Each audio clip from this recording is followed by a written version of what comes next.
বিসমিল্লাহির রহমানির রহিম ওয়া মা আরসালনাকা ইল্লা রাহমাতাল লিল আলামিন।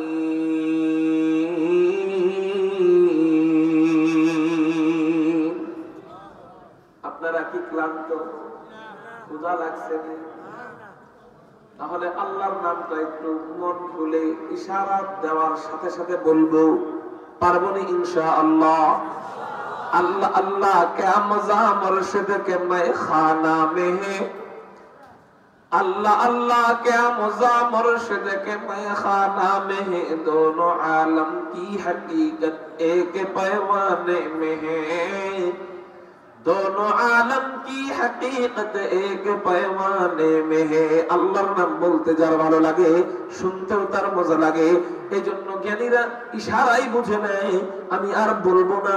আল্লাহর নাম চিৎকার দিয়ে বলেন, এটা আমি বলবো না, শুধু ইশারা দিব, আল্লাহর নামের স্লোগান চলবে না। এই আওয়াজ হলে আমি বয়ান করতে পারবো না। গাড়ি চালাইতে হলে তেলের প্রয়োজন। আমাকে যদি আপনি ভালো মতো তরতাজা করতে চান, আপনার সাউন্ডের প্রয়োজন। চিৎকার দিয়ে বলি না আল্লাহু আকবার। এই যে হইছে সাউন্ড, ইনশাআল্লাহ এই সাউন্ড আমরা দিতে পারবো না ইনশাআল্লাহ। আল্লাহ বলেন, ওয়া মা আরসালনাকা ইল্লা রাহমাতাল লিল আলামিন।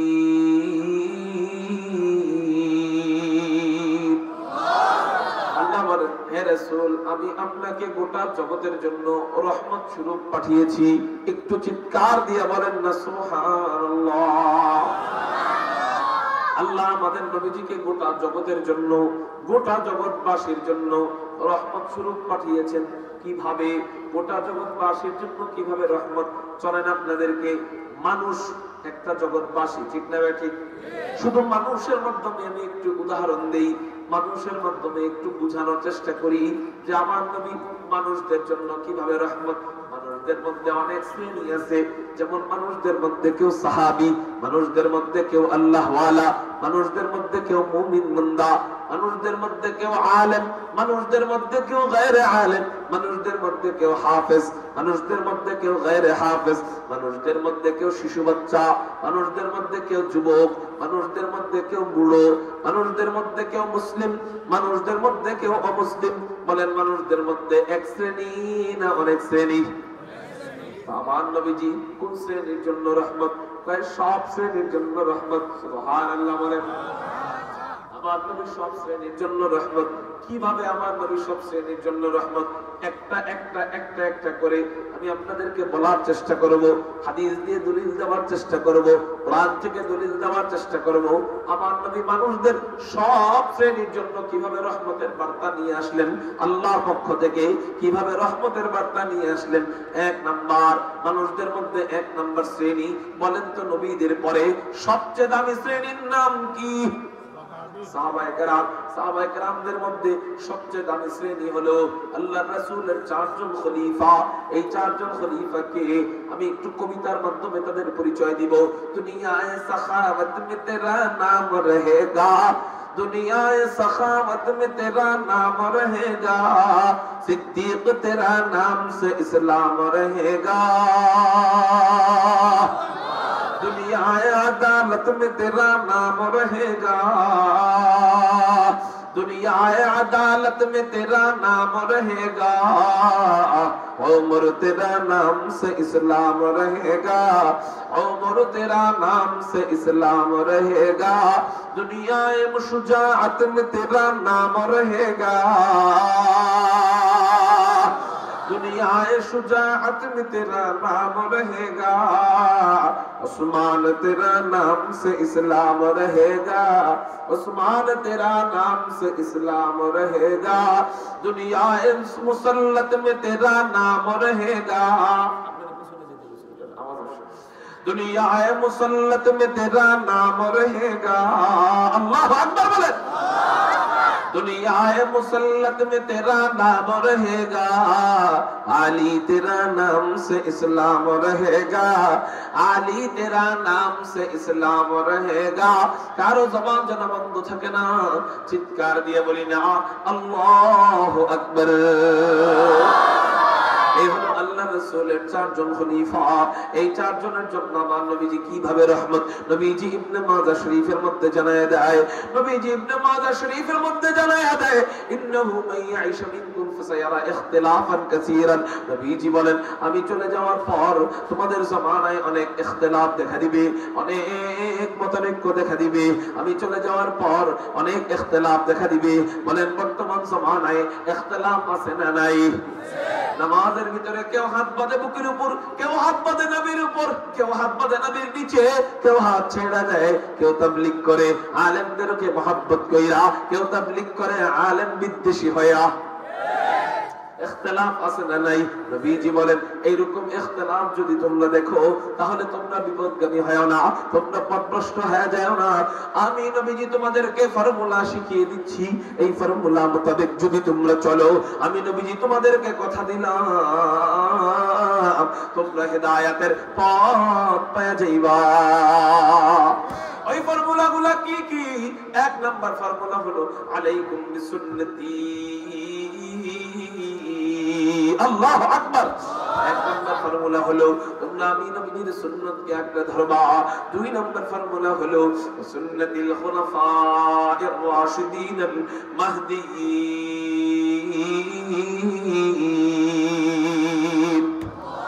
আবার বলে গেছে, চিৎকার দিয়ে বলেন আল্লাহু আকবার।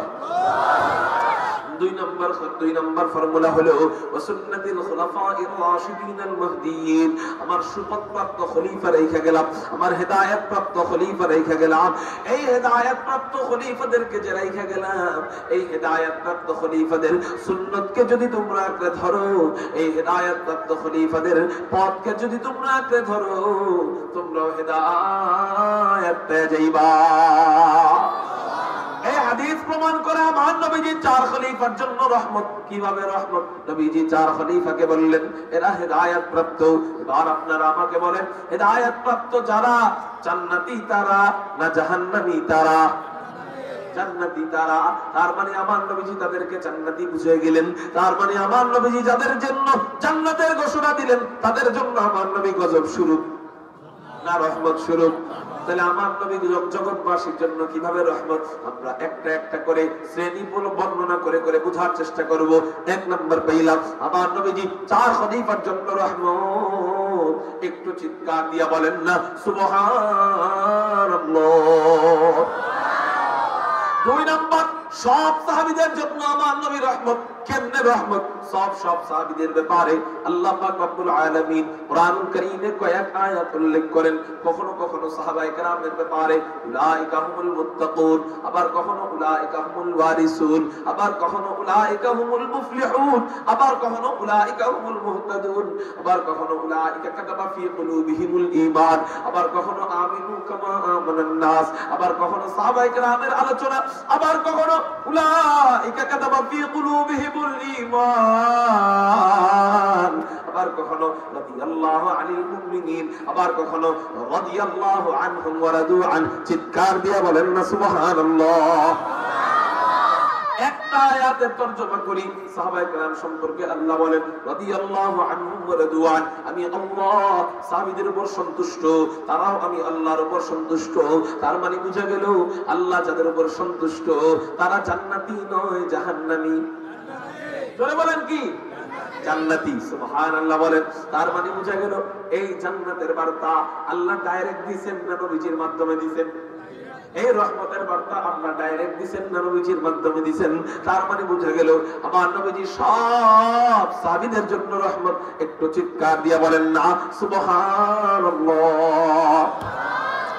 তিন নাম্বার শ্রেণী সাহাবীদের পরেই যারা অবস্থান করে তারা হলো মুত্তাকি বান্দা। মুত্তাকি আল্লাহ ওয়ালাদের জন্য আমার নবীজি কিভাবে রহমত। মুত্তাকিদের ব্যাপারে নবীজি বুখারী শরীফের মধ্যে হাদিস বর্ণনা করেন, আল্লাহ ওয়ালাদের জন্য আমার নবী কিভাবে রহমত। এই হাদিস থেকে আমরা প্রমাণ নিব, এই হাদিস থেকে আমরা দলিল পেশ করব। নবীজি বলেন, ক্বালা রাসূলুল্লাহ সাল্লাল্লাহু আলাইহি ওয়াসাল্লাম, ক্বালা আল্লাহু তাআলা মান আদালি ওয়ালিয়ান ফাকাদ আযানতুহু বিল হারব। নবীজি বলেন, আল্লাহ আমাকে বলেছেন, মান আদালি ওয়ালিয়ান ফাকাদ আযানতুহু বিল হারব। আমার কোন বন্ধুর সাথে যদি কেউ দুশমনি করে, আল্লাহ ওয়ালার সাথে যদি কেউ দুশমনি করে, তার সাথে যুদ্ধের ঘোষণা আল্লাহ পাক রব্বুল আলামিন নিজে দিয়ে দেয়। আল্লাহ ওয়ালাদের সাথে দুশমনি করলে তার সাথে যুদ্ধের ঘোষণা কে দেয়? আল্লাহ। যুদ্ধ যখন শুরু হয়ে যায় ফিরআউন টিকতে পারে না। আল্লাহ যুদ্ধ যখন শুরু হয়ে যায় নমরুদ টিকতে পারে না। আল্লাহ যুদ্ধ যখন শুরু হয়ে যায় কারুন টিকতে পারে না। আল্লাহ যুদ্ধ যখন শুরু হয়ে যায় হামান টিকতে পারে না। আল্লাহ যুদ্ধ যখন শুরু হয়ে যায় আবু জাহেল, আবু লাহাব, উতবা, শাইবা টিকতে পারে না। আল্লাহ যুদ্ধ যখন শুরু হয়ে যায় 200 জুতার বাড়ি খায়। আল্লাহ যুদ্ধ যখন শুরু হয়ে যায় ক্ষমতাধর নেত্রী অংশান সুচিরে মায়ের দেয়। আল্লাহ যুদ্ধ যখন শুরু হয়ে যায় বিশ্বের ক্ষমতাধর 10 নম্বর নেত্রী শেখ হাসিনা উড়াল দিয়ে পলায়া যায়। এগুলো আল্লাহর যুদ্ধ। মান আদালি ওয়ালিয়ান ফাকাদ আযানতুহু বিল হারব। আল্লামা আহমদ শফির বদদুয়ার ফসল, আয়াত মিল্লাত জুনায়েদ বাবনগরীর বদদুয়ার ফসল, শেখুল হাদিস ইবনে শেখুল হাদিস আল্লামা মামুনুল হক সাহেবের বদদুয়ার ফসল। এদের বদদুয়া যখন লাগা যায়, বাবারে বানাইতে চাইছে জাতির পিতা, বাবা হয়ে গেছে এখন জুতার পিতা। কেন কেন কেন? একমাত্র কারণ আল্লাহ ওয়ালাদের বদদুয়া। এজন্য বলেন, হাসিনার মতো যদি হইতে না চান, অংশান সূচির মতো যদি হইতে না চান, দরেবেশ সালমান এফ রহমানের মতো যদি হইতে না চান, মানিক চোরার মতো যদি হইতে না চান, সম্মান কখনো কি চিল্লে পাওয়া যায়? সম্মান দেওয়ার মালিক কি? আমাকে হুজুর জেলের মধ্যে ভরে সম্মান কমানোর জন্য দর্শনের মামলা দিয়ে দিয়ে জেলে ঢুকায়। মাগার জনগণ সালাম দেয়, আসসালামু আলাইকুম মামুন সাহেব, হুজুর কেমন আছেন? কিন্তু তোরা জেলে যাস, তোরে সালাম দিব তো দূরে থাক, তোরা একটু টেরায় টেরায় চাস, দেহস কেউ সালাম দেয়নি। সালামে বদলি শুধু ঘুষি চলে, ঘুষি। এত বড় অপমানিত কেন হয়? তোগো বাবার মূর্তির মাথার মধ্যে তোগো পোলাপান পেশাব করে, এত বড় অপমানিত হয় আর কোনো কারণ নয়, একমাত্র কারণ আল্লামা আহমদ শফির রাতের চোখের পানি, কায়েদে মিল্লাত জুনায়েদ বাবনগরীর বদদুয়া। এজন্য বলেন, জীবন গেলেও কোনো ওলির বিরোধিতা করবেন নি, কোন আল্লাহ ওয়ালার বিরোধিতা করবেন নি। হ্যাঁ, একজন আল্লাহ ওয়ালা সে ফেরেশতা নয়, সে মানুষ। সে কি? ভুল হতে পারে, ভুল হতে পারে, কিন্তু আল্লাহ ওয়ালার ভুল হলে আরেকজন আল্লাহ ওয়ালা বুজুর্গ ধইরা দিবে। আমি আপনি কে তার ভুল ধরার? আমি কোন জায়গার আদার ব্যাপারী জাহাজের খবর রাখতে যাই? আল্লাহ আমাদেরকে বুঝার তৌফিক দান করুক। সবাই বলি আমিন। তাহলে ওলিদের সাথে দুশমনি করলে যুদ্ধ করবে আল্লাহ, এই ঘোষণা দিলেন মুহাম্মদুর রাসূলুল্লাহ। তার মানে বুঝা গেল আমার নবীজি আল্লাহ ওয়ালাদের জন্য রহমত। একটু চিৎকার দিয়ে বলেন না সুবহানাল্লাহ। 4 নম্বর শ্রেণী মুমিন বান্দা, 3 নম্বরে গেছে মুত্তাকি বান্দা, 4 নম্বর শ্রেণী হলো মুমিন বান্দা। মুমিনের জন্য আমার নবীজি কিভাবে রহমত। নবীজি মুমিনদের ব্যাপারে ইবনে মাজাহ শরীফের মধ্যে জানায় দেয়, হযরত আব্দুল্লাহ ইবনে ওমর বর্ণনা করেন, তিনি বলেন, রাআইতু রাসূলুল্লাহ সাল্লাল্লাহু আলাইহি ওয়াসাল্লাম ইয়াতুফু বিল কাবা ওয়া ইয়াকুল, আমি হুজুর আকরাম সাল্লাল্লাহু আলাইহি ওয়াসাল্লামকে দেখলাম। হযরত আব্দুল্লাহ ইবনে ওমর বলেন, আমি হুজুর আকরাম সাল্লাল্লাহু আলাইহি ওয়াসাল্লামকে দেখলাম তিনি কাবা শরীফ তাওয়াফ করতেছিলেন। কাবা তাওয়াফ করার সময় তিনি কাবাকে বলতে লাগলেন, মা আতিয়াবাকি, হে কাবা তুমি কতই না উত্তম, ওয়া মা আতিয়াবারি হাকি, হে কাবা তোমার ঘ্রাণ কতই না আকর্ষণীয়, মা আযমাকি, হে কাবা তুমি কতই না মহান, ওয়া মা আযমা হুরমাতাকি, হে কাবা তোমার সম্মান আল্লাহর কাছে কতই না উঁচু। কিন্তু কাবা তুমি কি জানো তোমার চেয়ে আল্লাহর কাছে দামি কে? আল্লাহু আকবার। হে কাবা তুমি কি জানো তোমার চেয়ে আল্লাহর কাছে দামি কে? নবীজি নিজেই প্রশ্ন করেন, নিজেই জবাব দেয়, ওয়াল্লাযী নাফসু মুহাম্মাদিন বিয়াদি, যেই সত্তার হাতে আমি মুহাম্মাদের জীবন, সেই সত্তার শপথ করে বলতেছি রে কাবা, লা হুরমাতুল মুমিনি আযামু ইনদাল্লাহি হুরমাতান মিনকি মালিহি ওয়া দামিহি। খায় কে? খানা পকেটে রাখি, এখন খানা দানা খাবো বলেন এখন খানা দানা খেয়ে মজলিসের সৌন্দর্য নষ্ট করব, আল্লাহ এবং তার রাসূলের আলোচনার সৌন্দর্য নষ্ট করব? আল্লাহ বুঝার তৌফিক দান করুক, বলি আমিন। মুহতারাম হাজিরিন, তো বলতেছিলাম আল্লাহ পাক রব্বুল আলামিন মুমিনদের জন্য নবীজিকে কিভাবে রহমত স্বরূপ পাঠাইলেন। নবীজি মুমিনের ব্যাপারে কাবা শরীফকে উদ্দেশ্য করে বলেন, ও কাবা, তোমার চেয়েও দামি কে জানো নাকি? নবীজি নিজেই প্রশ্ন করেন, নিজেই জবাব দেয়, ওয়াল্লাযী নাফসু মুহাম্মাদিন বিয়াদি, যেই সত্তার হাতে আমি মুহাম্মাদের জীবন, সেই সত্তার শপথ করে বলতেছি রে কাবা, লা হুরমাতুল মুমিনি আযামু ইনদাল্লাহি হুরমাতাম মিনকি মালিহি ওয়া দামিহি। একজন মুমিনের জান, একজন মুমিনের মাল, একজন মুমিনের সম্মান ও কাবা তোমার চেয়ে আল্লাহর কাছে কোটি কোটি কোটি গুণ বেশি দামি। একটু চিৎকার দিয়া বলেন না সুবহানাল্লাহ। আলহামদুলিল্লাহ কদ্দারা খাইরাও ওয়া খামালা والشكر لمن صور حسنا وجمالا فرد صمد عن صفة الخلق بريء رب أزلي خلق الخلق كمالا الآن كما كان ولم يلق زوالا الآن كما كان ولم يلق زوالا لا شبه ولا مثل ولا عم وقالا لا شبه ولا مثل ولا عم وقالا मैं ढूंढ रहा कहाँ है दरबार इलाही मैं ढूंढ रहा कहाँ है दरबार इलाही मोहब्बत में तेरा दम बदम रखना है मौला मोहब्बत में तेरा दम बदम रखना है मौला मोहब्बत में तेरा दम बदम रखना है मौला तेरा नाम मजीना है तेरी नाम में मरना हमें तो दोस्त बना ले हमें तो मस्ती बना दे हमें तो दोस्त बना ले हमें तो मस्ती बना दे हमें तो प्यार बना ले हमें तू यार बना ले हमें तू प्यार बना ले हमें तू यार बना ले तू खुदा बंद यमीनी तू खुदा बंद शिमाली ক্লান্ত হয়ে গেছেন নি? চিৎকার দিয়ে বলেন না আল্লাহু আকবার। তু খুদা বন্দে ইয়ামিনি তু খুদা বন্দে শিমালি তু খুদা বন্দে আরাদি তু খুদা বন্দে সামাবি তু খুদা বন্দে আরাদি তু খুদা বন্দে সামাবি তু খুদা মালিক ফিরদৌস খুদা খালিক তু না तो खुदा मालिक फिरदौस खुदा खालिक तू नार तूने फरमानो के रहमान तू गुनहगार के गफ्फार तूने फरमानो के रहमान तू गुनहगार के गफ्फार कारो जबान যেন বন্ধ থাকে না চিৎকার দিয়ে বলি না আল্লাহু আকবার। এই হলো আমার নবী মুমিনদের জন্য রহমত। একটু চিৎকার দিয়ে বলেন না সুবহানাল্লাহ। মুমিনের পরের স্তরে কারা রয়েছে বলতে পারবেন? বলেন বলেন না, যেটা মনে আসতেছে বলে ফেলেন। ইমানদার তো মানেই তো মুমিন, ইমানদার মানেই তো মুমিন। ওই যেই ভার্সিটি ইউনিভার্সিটি যা বিশ্ববিদ্যালয় তা একই। ইমানদার মানেই তো কি মুমিন। মুমিনের পরের স্তরে রয়েছে সাধারণ মুসলমান। কারা?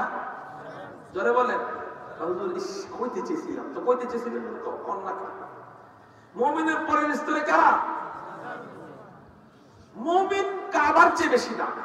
হুজুর সাধারণ মুসলমান, আমরা যদি মুমিন না হইতে পারি শুধু মুসলমান, তাহলে আমার কি কোনো দাম নাই? হ্যাঁ, মুসলমানের ব্যাপারেও রহমতের বার্তা নবীজি দেয়।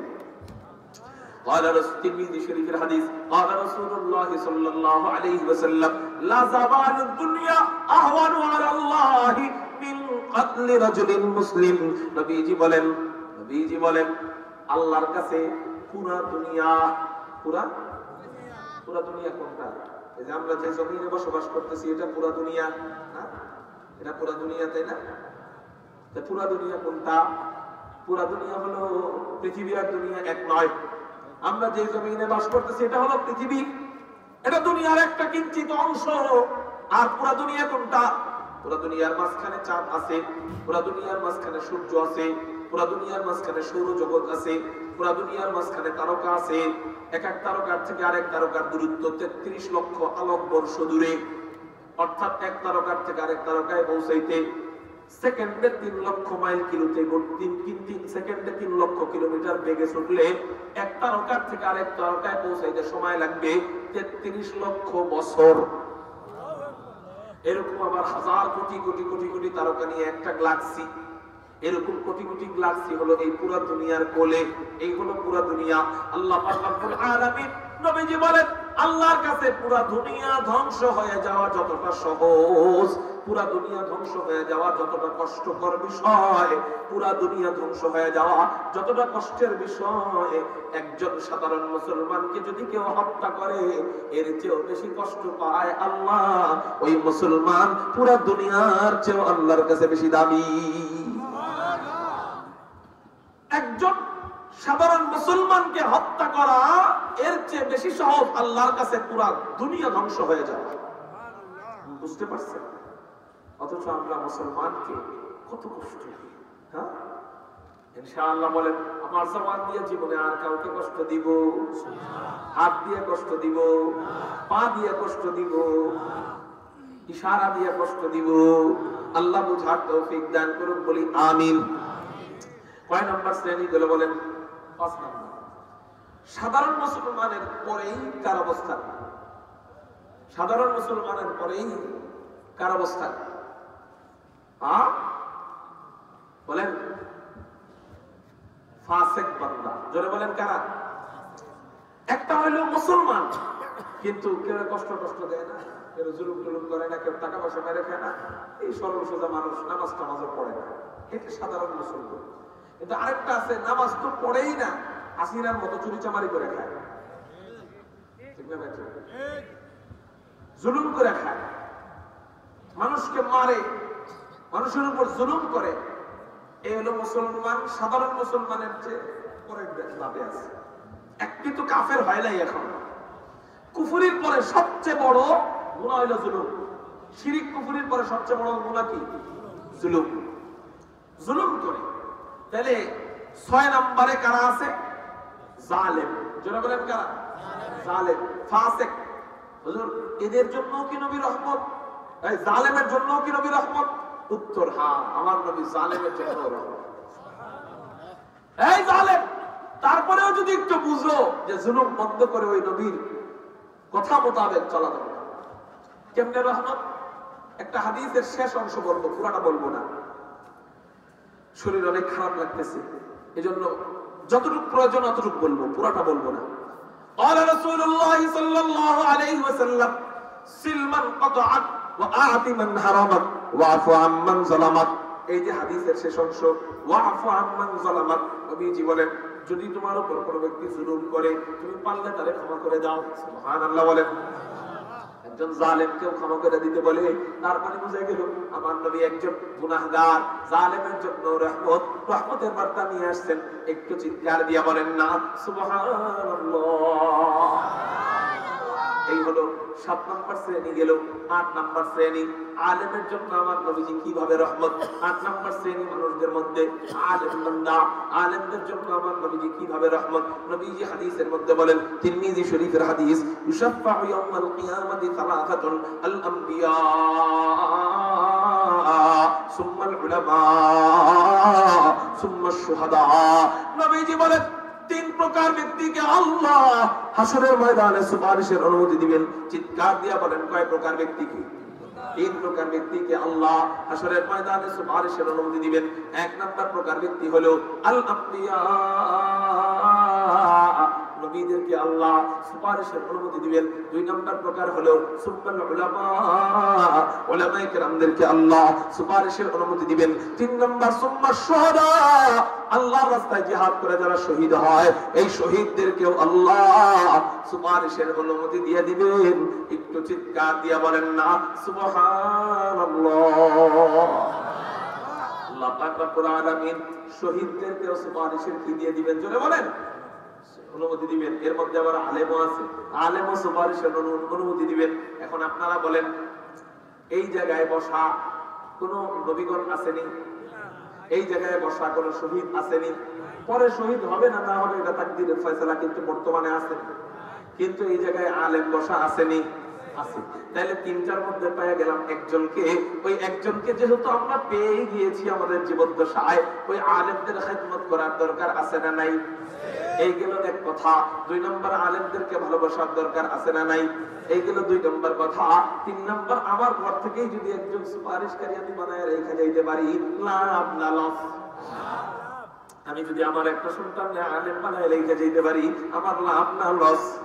লাভ। তাহলে ইনশাআল্লাহ আমরা কারা কারা নিয়ত করতে পারি, হযরত আমাদের সন্তানদেরকে আমরা মাদ্রাসায় ভর্তি করাবো, আলেম বানাবো? কারা কারা নিয়ত করতে পারি? আল্লাহু আকবার বলে 2 হাত আল্লাহরে দেখাই। পাক্কা ওয়াদা ইনশাআল্লাহ। যারা বাইরে দাঁড়ায় রয়েছে, ওই যে বরকত কম তো এজন্য অনেকে হাত উঠায় না। ওনারা মনে করে আমরা মনে হয় ওয়াজ শুনতেছি না।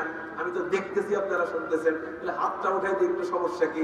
চিৎকার দিয়া বলেন আল্লাহু আকবার। হাত নামান। আল্লাহ তুমি কবুল করে বলি আমিন। দেখলেন নি?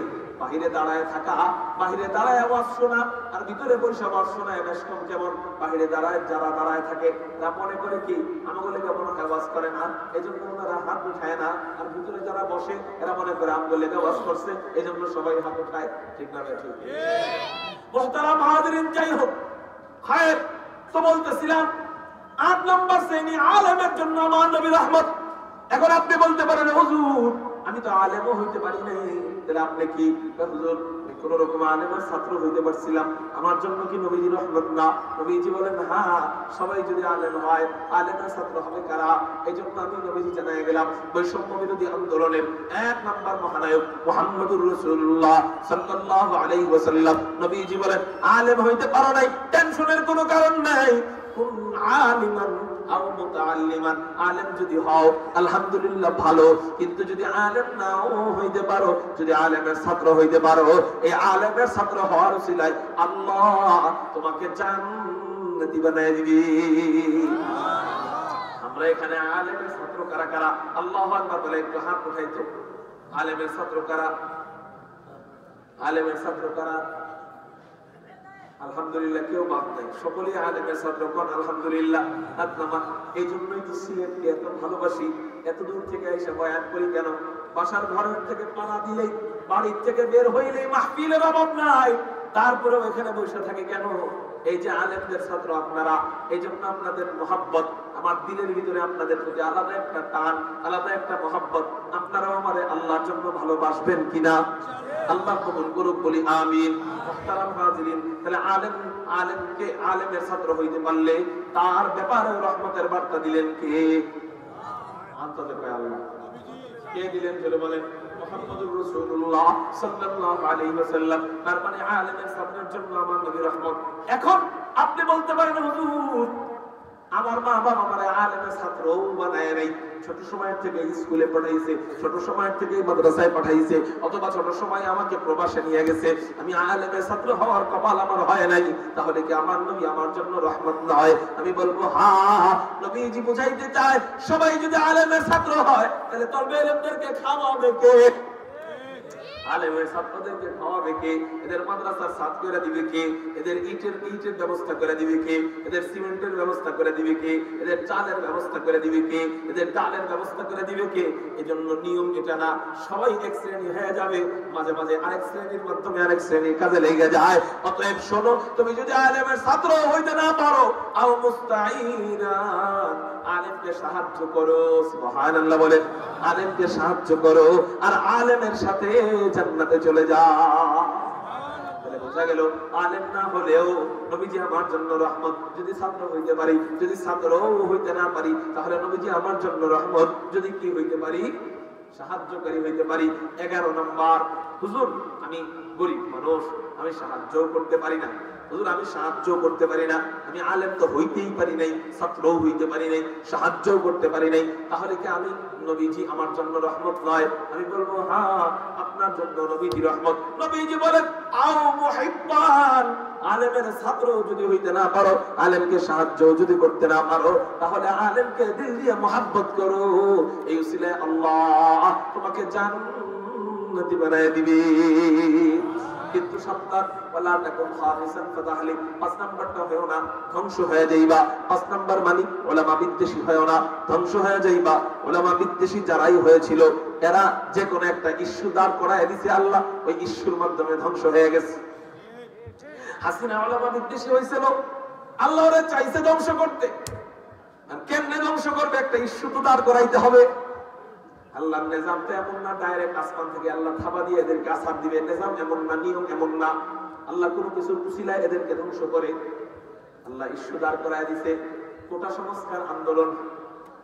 এই ইস্যুর মাধ্যমে আল্লাহ হাসিনাকে ধ্বংস করছে। এখন আল্লাহ সাত গ্রুপে মারবে, তা আল্লাহ তো ডাইরেক্ট মারবে না, আল্লাহ একটা ইস্যু দাঁড় করাবে। সেই ইস্যু হলো টঙ্গীর ময়দানে আমার ভাইকে শহীদ করার জন্য এত শয়তানে কামড়াইছে, ঢুকছে শহীদ করার জন্য, এখন ওরা জেলে যায়। কিনে আজকে জেলে? ওই যে একমাত্র কারণ নবীজি কইছে লা তাকুন খামিসান ওলামা বিদ্বেষী হয় না, ফাতাহলিক ধ্বংস হয়ে যাইবা। অতএব তোরা যদি ধ্বংস না হস তাহলে নবীজির হাদিস সত্য হবে না। নবীজির হাদিস যেহেতু সত্য, অতএব তোদের ধ্বংস অনিবার্য। আয় আয় তওবা করে ফিরে আসো ভাই, আমাদের বুক খালি আছে, ইনশাআল্লাহ তোমাদেরকে মাথায় করে আমরা দ্বীনের খেদমত করব। আল্লাহ বুঝার তৌফিক দান করো। কয় শ্রেণী গেল বলেন? 11 শ্রেণী।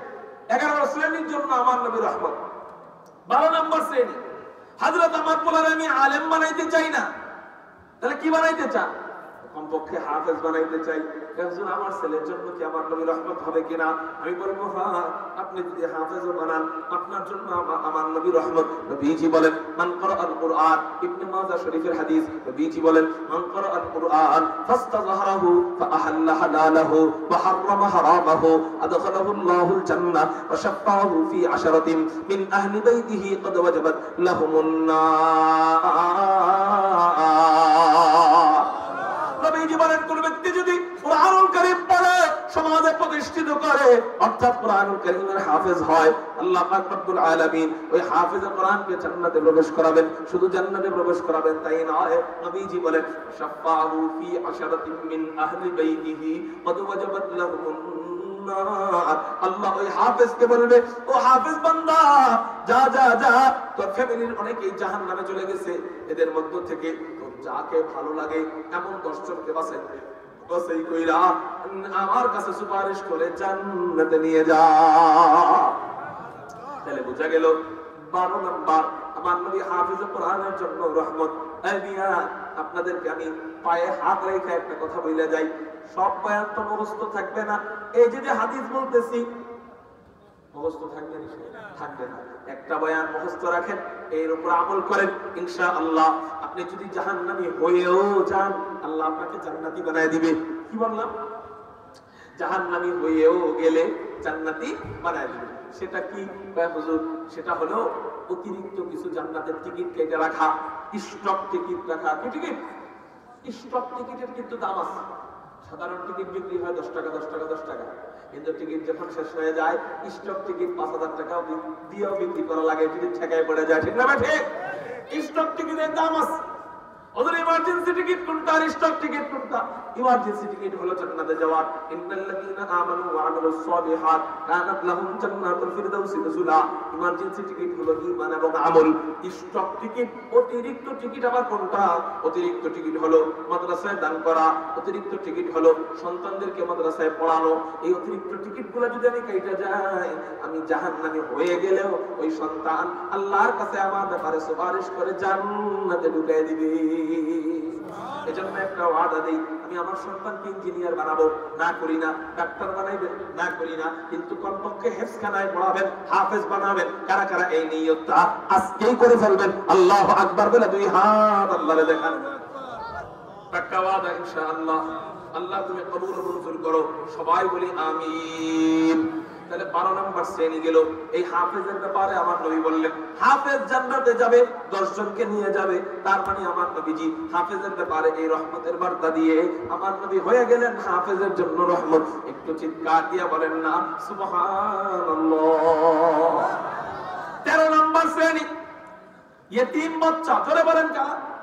ইয়েতিম বাচ্চাদের জন্য আমার নবী কিভাবে রহমত। মানুষদের মধ্যে ইয়েতিম আছে না? এতিমদের জন্য আমার নবী কিভাবে রহমত। নবীজি এতিমদের ব্যাপারে হাদিস বলেন, মুসনাদ আহমদের হাদিস, মান দাম্মা ইয়াতীমান বাইনা আবাওয়াইনি মুসলিমাইনি ইলা তাআমিহি ওয়া শারাবিহি হাত্তা ইস্তাগনিয়া ওয়াজাবাত লাহুল জান্নাহ। নবীজি এতিমদের ব্যাপারে বলেন, কোন ব্যক্তি যদি কোন মুসলিম পিতামাতার এতিম সন্তানের জিম্মাদারি নিয়ে নেয়, ইলা তাআমিহি ওয়া শারাবিহি, তার খানা পিনায় এতিমকে শরীক করে নেয়, হাত্তা ইস্তাগনিয়া আনহু, এতিম স্বাবলম্বী হওয়ার আগ পর্যন্ত এতিমের জিম্মাদারি নিয়ে নেয়, ওয়াজাবাত লাহুল জান্নাহ। আল্লাহ পাক রব্বুল আলামিন ওই এতিমের জন্য, এতিমকে লালন পালনকারীকে, এতিমকে যে ভরণ পোষণ করলো, এতিমকে যে চাল দিল, এতিমকে যে ডাল দিল, আল্লাহ পাক রব্বুল আলামিন ওই ব্যক্তির জন্য জান্নাতকে ওয়াজিব করে দেয়। এতিমকে খাওয়াইলে জান্নাত ওয়াজিব। সুবহানাল্লাহ বলেন। সবচেয়ে বেশি এতিম পড়ে কোন জায়গায়? মাদ্রাসা। তাহলে এমনি সাধারণ এতিমকে দিলেই যদি সওয়াব হয়, ওই এতিম যদি আবার কোরআন পড়ে তাহলে দিলে ডাবল সওয়াব। কি বলেন? ইনশাআল্লাহ এতিমের পাশে দাঁড়াবেন নি ইনশাআল্লাহ, সব সময় এতিমখানার পাশে থাকবেন তো ইনশাআল্লাহ। আপনি নিয়ত করেন, আমার প্রতি মাসের যে বেতনটা আমি পাই, যদি 12,000 টাকা বেতন পাই, কমপক্ষে 500 টাকা আমি এতিমের জন্য বরাদ্দ রাখলাম। যদি 20,000 টাকা পাই, আমি কমপক্ষে 1,000 টাকা এতিমের জন্য বরাদ্দ রাখলাম। তো কি হবে? আল্লাহ আপনার বাকি টাকা দিয়া আপনি কেমনে মাস চালাইবেন, ওই বরকতের জিম্মাদারি আল্লাহ নিয়ে নিবে। আল্লাহ বরকতের জিম্মাদারি নিয়ে নেবে ইনশাআল্লাহ। এজন্য ভাই এতিমের পাশে থাকবো না ইনশাআল্লাহ। আল্লাহ তুমি কবুল করো, বলি আমিন। তাহলে কয় নাম্বার শ্রেণী গেল বলেন? 13 নাম্বার। আচ্ছা, 14 নাম্বার শ্রেণী শিশু বাচ্চা, এতিম নয়, এটা সাধারণ শিশু বাচ্চা, ওর জন্য আমার নবী রহমত, ঘুমন্ত ব্যক্তির জন্য আমার নবী রহমত। 14 নাম্বার শ্রেণী শিশু বাচ্চার জন্য আমার নবী রহমত। 14 নাম্বার শ্রেণী 15 নাম্বার শ্রেণী ঘুমন্ত ব্যক্তির জন্য আমার নবী রহমত। 16 নাম্বার শ্রেণী পাগলের জন্য আমার নবী রহমত। কি হবে? হাদিস ইবনে মাজাহ শরীফের হাদিস, নবীজি বলেন, রফি আল কালামু আন সালাসাতিন, তিন ব্যক্তির ব্যাপারে গুনাহের কলম উঠিয়ে নেওয়া হয়। চিৎকার দিয়ে বলেন, কয় ব্যক্তির ব্যাপারে গুনাহের কলম উঠিয়ে নেওয়া হয়? 3 ব্যক্তির ব্যাপারে। 1 নাম্বার, আনিন নাইমি হাত্তা ইস্তাইকিজা, ঘুমন্ত ব্যক্তির কোনো গুনাহ লেখা হয় না। সুবহানাল্লাহ বলেন। হুজুর, ঘুমন্ত ব্যক্তি কি আবার গুনাহ করে নাকি? আমি বলবো করে না, ঠিক আছে, কিন্তু যদি ঘুমের ভিতরে কুফরি বাক্য বলে ফেলে, যদি ঘুমের ভিতরে শিরকি বাক্য বলে ফেলে, যদি ঘুমের ভিতরে বউরে 14 তালাক দিয়ে দেয়, কথার কথা, ঘুমের ভিতরে যখন লাগে না বললোকে, ঘুমের ভিতরে কয়ে দিল 14 তালাক করে কয়ে দিল, কিন্তু ইচ্ছা দেখলো যে আসলেই কইছে, জোরে জোরে কইছে, বউ তো কাঁদতেছে, কি হয়েছে? তুমি আমার 14 তালাক করেছো, অতএব তালাক হয়ে গেছে। হুজুরের কাছে দৌড়ে গেছে, হুজুর তালাক হয়েছে নি? হুজুরে কয় না, তালাক হয় নাই। কেন হয় নাই? নবী রহমতের ফতোয়া দিয়ে গেছে, ঘুমন্ত ব্যক্তির কিছুই আল্লাহ লেখে না। সুবহানাল্লাহ বলেন। 15 নাম্বার, যেই ব্যক্তির কথা, যেই শ্রেণীর কথা সমাজের কেউ ভাবে না, তার কথা নবী ভুলেন না। কি বললাম? এমন একটা শ্রেণী আছে যেই শ্রেণীর কথা কেউ ভাবে না, তার কথা নবীজি ভুলেন না। ওই শ্রেণী কোন শ্রেণী? ওই শ্রেণী হলো পাগল। কারা? পাগলরা। পাগলের ব্যাপারে নবীজি বলেন, আনিল মুমতাবা হাত্তা ইয়াবরা, পাগল যতই গুনাহ করুক আল্লাহ পাগলের কোনো গুনাহ লেখেন না, কোনো গুনাহ ধরেন না। তার মানে বোঝা গেল, কোন ব্যক্তি যদি জন্মের পর থেকেই পাগল হয়, মরণ পর্যন্তই পাগল থাকে, এর মাঝখানে কোনোদিন ঠিক হয় নাই, এই অবস্থায় মারা গেলে আল্লাহ পাক রব্বুল আলামিন ওই পাগলকে বিনা হিসাবে নিষ্পাপ শিশুর মতো জান্নাতি বানায় দিবে। সমাজের কেউ যখন পাগলের কথা বলে না, আরে ফকিররাও দান করে, পাগলরে কেউ দেয় না। কেন দেয় না? পাগলরে দিলে ও বুঝেই নাই টাকা দিয়ে কি কিনবে, ঠিক না? ঠিক। এজন্য ফকিররাও মানুষ দেয়, পাগলরেও কেউ দেয় না। আমার নবী বলে, পাগলরে সবাই তুচ্ছ জানলেও ও তো আমারই উম্মত। মায়ের 5 জন সন্তান হইলে সবাই যদি ভালো থাকে, একজন সন্তান যদি প্রতিবন্ধী থাকে, মা ওই প্রতিবন্ধীরে ফালাই দিতে পারে না। মা বলে, ও তো আমারই সন্তান, অতএব ডাক্তার বাচ্চারেও দেয় 5 টুকরা, ইঞ্জিনিয়ার কেউ দেয় 5 টুকরা, প্রতিবন্ধীরেও দেয় 5 টুকরা, বরং প্রতিবন্ধীরে আরো বেশি দেয় মায়েরা, ঠিক না? আমার এই পোলাটার কথা কেউ কয় না, ওরে কেউ ভালোবাসে না, ওর ভাই ওরে মারে, ওর বোনে ওরে মারে, ও পেশাব করে দিলে ওরে মারে, কিন্তু আমি মা তো ফেলাই দিতে পারি না। আমার মায়ের চেয়েও কোটি কোটি কোটি কোটি গুণ বেশি দয়ালু। হাদিকুল ফখরে রাসূল ইমামুল আম্বিয়া সাইয়্যিদুল আম্বিয়া সাইয়্যিদুল খালায়েক আহমদ মুজতাবা মুহাম্মদুর রাসূলুল্লাহ সাল্লাল্লাহু আলাইহি ওয়াসাল্লাম বলেন যে সবাই পাগলকে ফেলাই দিতে পারলো, আমি নবী ও তো আমারই উম্মত, অতএব আমি তো ফালাইয়া দিতে পারি না, আমি ঘোষণা দিয়ে দিলাম ওর কোনো গুনাহ আল্লাহ লেখে না, ওই অবস্থায় ও মারা গেলে আল্লাহ বিনা হিসাবে জান্নাতি বানায় দিবে। 15 নাম্বার গেল, কয় নাম্বার? 15 নাম্বার। 16 নাম্বার, শিশু বাচ্চার জন্য আমার নবী রহমত। কিভাবে রহমত? নবীজি বলেন ওয়ানিন নবী ওয়ানিস সাবিয়্যি হাত্তা ইয়াকবুরা, ছোট বাচ্চা যতই গুনাহ করুক আল্লাহ কোনো গুনাহ রাখে না। সুবহানাল্লাহ। ছোট বাচ্চা, এই যে নাবালেগ বাচ্চা যারা, ওরা যতই গুনাহ করুক ওর কোনো গুনাহ লেখে না। উল্টা কথা নবীজি হাদিসের মধ্যে বলেন কি, ও যদি কোনো সওয়াবের কাজ করে এই সওয়াবকে আল্লাহ দুই ভাগ করে, এক ভাগ মায়ের আমল নামায় দিয়ে যায়, আর এক ভাগ বাবার আমল নামায় আল্লাহ দিয়ে দেয়। আচ্ছা, জীবনে একবার, একটা সত্যি কথা বলবেন, আল্লাহর দিকে তাকায়, জীবনে একবার কোরআন খতম দিবেন কারা কারা? আল্লাহু আকবার বলে আল্লাহ। সত্যি কথা বলবেন, আল্লাহ কিন্তু দেখতেছে। 4 ভাগের 1 ভাগ হাত উঠাইছে, হাত নামান, বাকি 3 ভাগ বাকি আছে। আপনাদের নিয়ত কি? জীবনে দিবেন না এই নিয়ত, নাকি নিয়ত যে আস্তে আস্তে দিব? জীবনে দিবেন না এমন নিয়ত আছে কার? হাত উঠান। নাই। আস্তে আস্তে কোরআন খতম দিবেন, এদের এরকম নিয়ত আছে কাদের? হাত উঠান। আচ্ছা, মাশাআল্লাহ। এবার আসেন, আপনাকে আমি একটা অফার দিয়ে যাই। শেষ নবীর উম্মতদের ক্ষেত্রে সবকিছুই অফার, আর অন্যান্য নবীদের ক্ষেত্রে অফার ছিল না। মেয়াদ বেশি ছিল, মাগার অফার ছিল না। কি ছিল বেশি? মেয়াদ বেশি। 1 মাসের মেয়াদ, কিন্তু এমবি দিছে মাত্র 1 জিবি। কি জিবি? 1 জিবি। কিন্তু আমাদের ক্ষেত্রে অফার হইল আল্লাহু আকবার, এমবি তুমি কত চাইবা চাও, কিন্তু তোমার হায়াতে জিন্দেগি 60-70 বছর। অফারের কোনো কমতি নাই। আপনি কমপক্ষে 25 থেকে 30 হাজার বার কোরআন খতমের সওয়াব পাবেন আমার এই কথার উপর আমল করলে। কয় হাজার বার? 25 থেকে 30 হাজার বার আপনি কোরআন না পড়েও এর সওয়াব পাবেন। কেমনে? সন্তানকে নাবালেগ অবস্থায় মাদ্রাসায় দিয়ে দেবেন। কি অবস্থায়? নাবালেগ অবস্থায়। কেন হুজুর? এই সন্তান কোরআনুল কারীম পড়বে। বড় বড় হুফাজ যারা, শাইখুল হুফাজ, ওনারা গবেষণা করে বলেন এই ছাত্রগুলা কোরআনুল কারীম যখন পড়ে, কোরআনুল কারীম যখন হাফেজ হয়, কোরআনুল কারীমের হাফেজ হওয়ার পর আল্লাহ পাক রব্বুল আলামিন কমপক্ষে 25 থেকে 30 হাজার কোরআন খতমের সওয়াব দিয়ে দেয়। কেমনে? হাফেজ হইছে একবার, সওয়াব পায় 30 হাজার। কাহিনী তো বুঝলাম না। কাহিনী হলো, একবার একটা পৃষ্ঠা পড়লে কখনোই মুখস্থ হয় না। যত জেহেনি থাক, যত ব্রেনি থাক, একবার পড়লে মুখস্থ হয় না। আমাদের বাংলাদেশে আল্লামা আনোয়ার শাহ কাশ্মীরি রহমাতুল্লাহি আলাইহির চেয়ে বেশি জেহেন তো কারো নাই, আছে না? একবার চোখ দিয়ে দেখলে বলা হয় মরণের আগ পর্যন্ত ভুলতেন না। কেউ কেউ বলেন 40 বছর ভুলতেন না, যাকে বলা হইতো জিন্দা কুতুবখানা, দারুল উলুম দেওবন্দের জিন্দা কুতুবখানা। এই হযরত চিন্তা করছে আল্লাহ তো আমার অনেক জেহেন দিয়েছে, তো ছোট সময় কোরআন পড়তে পারি নাই, এখন আমি একটু কোরআনের হাফেজ হই। কোরআন শরীফ নিয়ে বসে, কোরআন শরীফ মুখস্থ হয় না।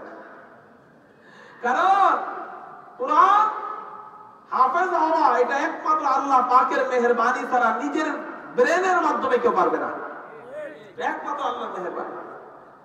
উনি হাফেজ হতে না পারার একটা কারণ আছে, উনি অনেক টুকখানা আলেম ছিলেন, তো অনেক বড় আলেম ছিলেন। তো আমরা তো এখন পাইকারি দরে আল্লামা বানায় ফেলেন, পাইকারি দরে। ওনারা ছিলেন হলে আসল আল্লামা। বর্তমানে আমরা স্লোগান দেওয়ার সময় যে কই আল্লামা অমুক তমুক, এটি কিছুই না, বুয়া, খালি কলসি। ওনারা ছিলেন আসল আল্লামা। উনি যখন কোরআন শরীফ নিয়ে বসতেন, একটা শব্দ আলহামদু পড়তেন। এই আলহামদুর মধ্যে আলিফ লামটা কিসের আলিফ লাম, হামদের তাহকিক কি, এটার ভিতরে ইলমুল মানতিক এটা নিয়ে কি বলে, কেন আলহামদুলিল্লাহ আসলো, কেন আশশুকুরিল্লাহ আসলো না, কেন আল মাদহুলিল্লাহ আসলো না, অর্থ তো একই, কিন্তু এখানে আলহামদু কেন আসলো?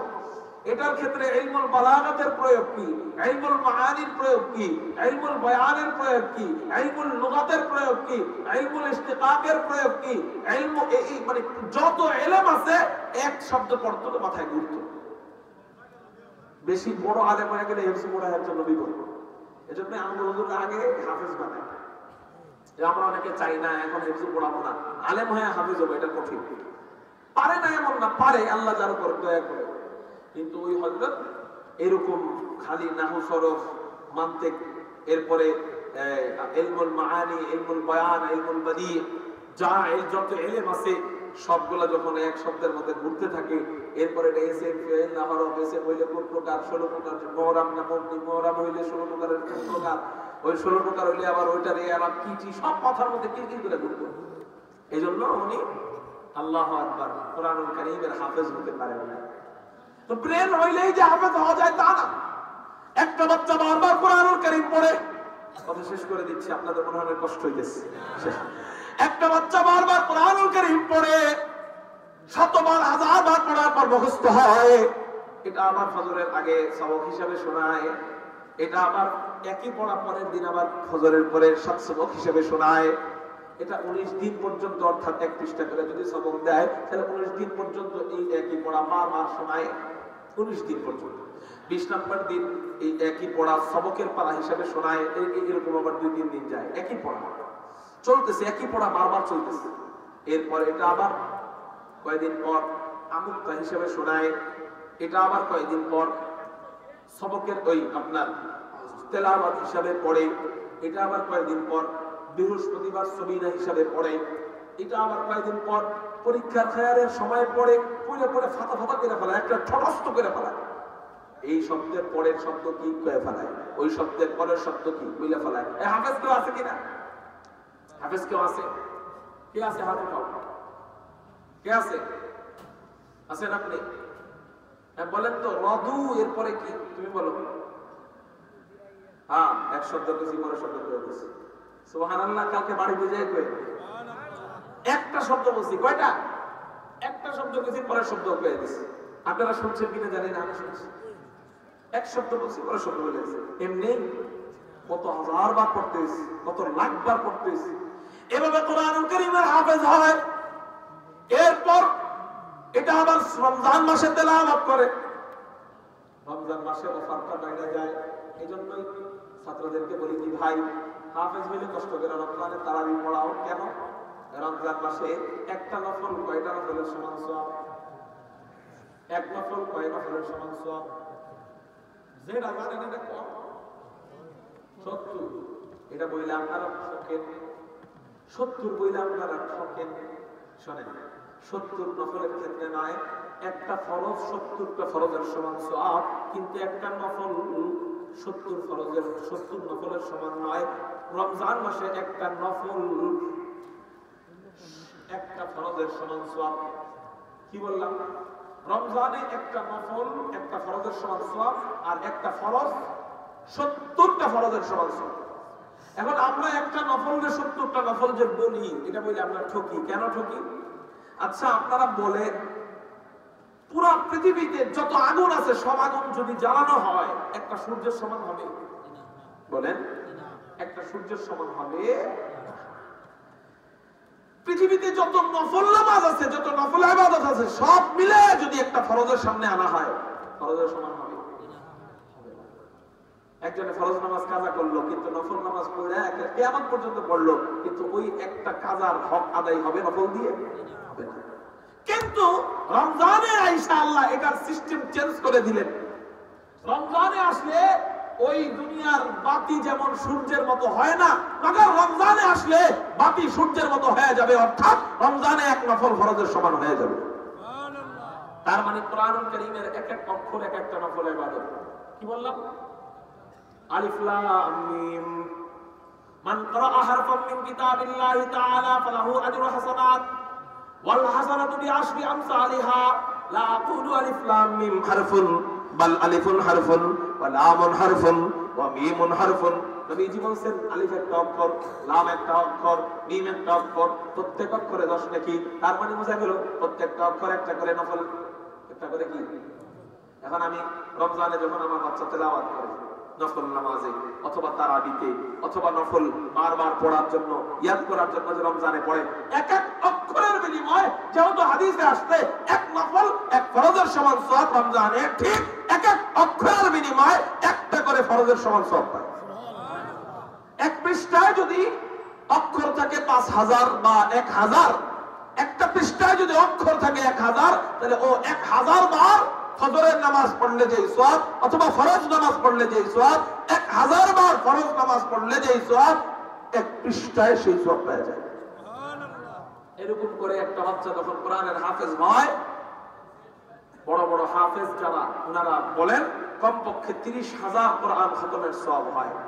আর এই বাচ্চাটা যদি নাবালেগ অবস্থায় হাফেজ হয়, আল্লাহ পাক রব্বুল আলামিন নবীজির হাদিস মোতাবেক বোঝা যায় অর্ধেক নেকি, অর্থাৎ 15,000 কোরআন খতমের নেকি মাকে দিয়ে দিবে, ওই বাচ্চার বাবাকে বাকি 15,000 দিয়ে দিবে।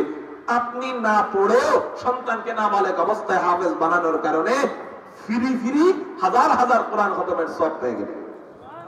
কি ভাই, ইনশাআল্লাহ আমরা চাই না এই সওয়াবটা? এত বড় অফার মিস করতে চাই? আমি কি হাদিসের বাইরে কোনো ব্যাখ্যা করছি? তাহলে এই হাদিস যদি সত্য হয়, তাহলে এই কথাও সত্য। এজন্য ইনশাআল্লাহ আমরা সন্তানদেরকে মাদ্রাসায় পড়াবো ইনশাআল্লাহ। 16 প্রকারের জন্য কিভাবে রহমত নবীজি, এটা আমি বললাম, আজকে আর সামনে বাড়লাম না। এই 16 প্রকারের জন্য আমার নবীজি এইভাবে রহমত, ঠিক আমার নবী গোটা জগতের জন্য এই 16 প্রকারের মতো করে এই রহমত। জোরে বলেন সুবহানাল্লাহ। আল্লাহ আমাদেরকে ওই নবীর রহমত পরিপূর্ণ পাওয়ার তৌফিক দান করো, রহমতের ভাগীদার পরিপূর্ণভাবে হওয়ার তৌফিক দান করো, আমিন। ওয়া আখির দাওয়ানা আলহামদুলিল্লাহ। আসসালামু আলাইকুম ওয়া রাহমাতুল্লাহি ওয়া বারাকাতুহু।